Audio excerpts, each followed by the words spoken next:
4 Pathan train के पीछे भाग रहे थे। 2 ट्रेन पर चढ़ने में कामयाब हो गए। लोगों ने कहा, खान साहब वेल डन।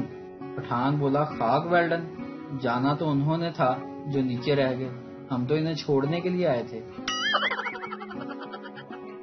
क्यों मियाँ, शादी से खुश तो हो ना? आदमी बोला, हाँ भाई, बड़ा खुश हूँ। बड़ा आराम हो गया हर चीज का। वक्त पर उठ जाता हूँ, वक्त पर नाश्ता करता हूँ, दफ्तर से देर भी नहीं होती, वक्त पर कपड़े इस्त्री होते हैं, साफ सुथरा घर रहता है, खाने पीने के औकात भी सही हैं, सेहत भी ठीक रहती है।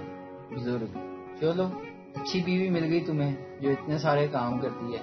आदमी, नहीं जनाब, सारे काम तो मैं खुद करता हूँ। बेगम ने तो हर काम का वक्त मुकर्रर कर दिया है और सख्ती से इस पर अमल भी करवाती है। हमसायों के घर पकी हुई बिरयानी की खुशबू का मुकाबला दुनिया का कोई भी परफ्यूम नहीं कर सकता। एक पठान की छतरी में सुराख था।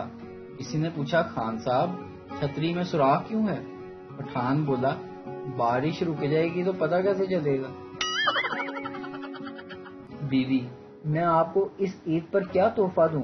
खामिन बोला, तोहफा रहने दो, बस प्यार से देखा करो, तमीज से बात किया करो, इज्जत से पेश आया करो, फजूल खर्ची मत किया करो। बीवी सोचते हुए, नहीं, मैं तो तोहफा ही दूंगी। वीडियो देखने का शुक्रिया।